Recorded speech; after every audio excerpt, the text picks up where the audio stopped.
السلام علیکم. گل گوٹ فارم کی طرف سے آپ سب کو خوش آمدید. آپ کے لیے ڈھیروں دعائیں, پیار.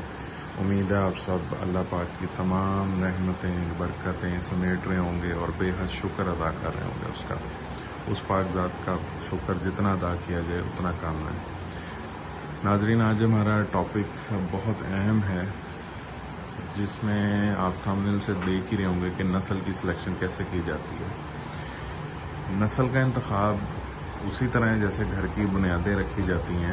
یہ ایک بنیاد ہے آپ کے گھر کی, آپ کے گوٹ فارمنگ کی, آپ کے کاروبار کی, آپ کے کسی بھی حوالے سے بات کریں تو یہ بیسک ہے. اس میں ہمیں سب سے پہلے تو یہ دیکھنا ہے کہ ہم نے دودھ کے لیے کام کرنا ہے, گوشت کے لیے کام کرنا ہے, قربانی کے لیے کام کرنا ہے.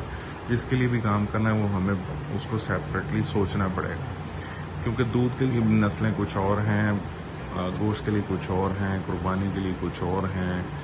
قربانی کے لیے بیسیکلی زیادہ تر خوبصورتی دیکھی جاتی ہے, پھر ان کو پالا پوسا جاتا ہے اور اس کے مطابق ان کو ویٹ گین بھی کرایا جاتا ہے. مختلف قسم کے ٹونک ہیں, مختلف قسم کے ادویات ہیں, مختلف قسم کے ونڈے ہیں جو اس میں ہماری مدد کر دیتے ہیں. گوشت کے والے سے ہمیں اتنا بڑا جانور نہیں کرنا ہوتا.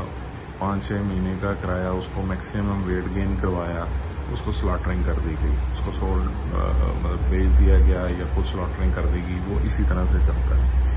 دودھ کا کام ذرا مشکل ہے اور بڑا ٹیکنیکل ہے, بڑا تھکنا پڑتا ہے, کھپنا پڑتا ہے, پھر جا کے ریزلٹس حاصل ہوتے ہیں, جو کہ ابھی تک میں بھی حاصل نہیں کر سکا. لیکن اللہ پاک کے گھر پوری امید ہے کہ اللہ پاک اس میں مجھے برکتیں رحمتیں دے گا اور انشاءاللہ میں اپنے مطلوبہ نتائج کو حاصل کر سکوں گا. اس کو شوق کے ساتھ کرنا پڑے گا, اس کو لگن کے ساتھ کرنا پڑے گا, اس کو صبر کے ساتھ کرنا پڑے گا, اس کو سمجھ کے کرنا پڑے گا, کیونکہ یہ ایک مشین کی طرح ہے. کبھی اس کا کوئی پرزہ ڈھیلا ہو جائے گا, کبھی کوئی پرزہ ڈھیلا ہو جائے گا, تو ہمیں یہ دیکھنا ہے کہ کون سا پرزہ کس وقت ہے. جب یہ جانور ہے آپ کو بتائے گا تو نہیں کہ میرے پیٹ میں درد ہے مجھے دیکھو, تو آپ کو خود سمجھنا پڑے گا اس کے پیٹ میں درد ہے, اس کے کان میں درد ہے, اس کے جسم میں درد ہے, اس کی ٹانگ میں درد ہے. تو سمجھنے کے لیے آپ کو بڑا کچھ سمجھنا پڑے گا. تو دودھ کا کام ذرا مشکل ہے اس حوالے سے, لیکن جن کے پاس ہو رہا ہے, جو کر رہے ہیں, وہ اس کی بائی پروڈکٹس ہی ماشاءاللہ اتنا کما رہے ہیں کہ وہ الحمدللہ ان کے پاس اللہ پاک ان کو اور زیادہ دے.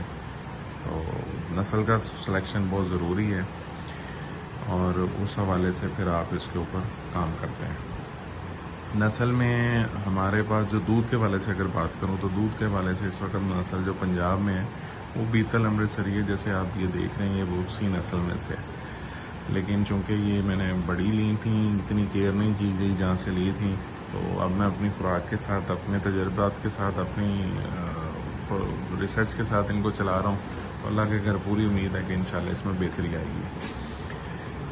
ایک بہت اہم چیز جو میں نے ڈسکس کرنی تھی آپ سے, وہ سب سے پہلے آپ سے ریکویسٹ کروں گا کہ آپ جو بھی نسل رکھیں وہ اپنے علاقے کے حساب سے رکھیں. اگر آپ KPK میں ہیں تو وہاں جو نسل ہے اس کو پالیں, پنجاب میں ہے تو وہاں جو نسل ہے وہ اس کو پالیں, سندھ میں ہے تو اس کو جو نسل ہے اس کو پالیں, اس کے بعد بلوچستان میں ہے تو وہاں پہ جو نسلیں ہیں اس کو پالیں. اس کا فائدہ کیا ہوگا, کیونکہ علاقے کے حساب سے امیونٹی ان کی جنریٹ ہوتی ہے, جو امیونٹی ان کو بوسٹ کرواتی ہے اور جو ان کو بیماریوں سے بچاتی ہے. اگر آپ پنجاب کی اٹھا کے لے کے چلے جائیں گے بلوچستان میں تو وہ سروائیول بہت مشکل ہوگا. تو اگر آپ شروع میں کرنے لگے ہیں تو آپ سب سے پہلے وہ نسل کا انتخاب کریں جو آپ کی علاقے کی ہے. اس کی بیماریاں, اس کے رہن سہن, اس کے سٹائل, اس کی ادویات, اس کا کھانا, سب کچھ مکمل کرتے ہوئے جب آپ کا مکمل ہو جائے, آپ سمجھ جائیں, 2-2.5 سال تقریباً لگ جائیں, آپ کو ساری انفارمیشن ہو جائے, پھر اس تجربے بے شک چلے جائیے گا کہ دوسری کسی علاقے کی نسل لا کے خود سے پال لیں.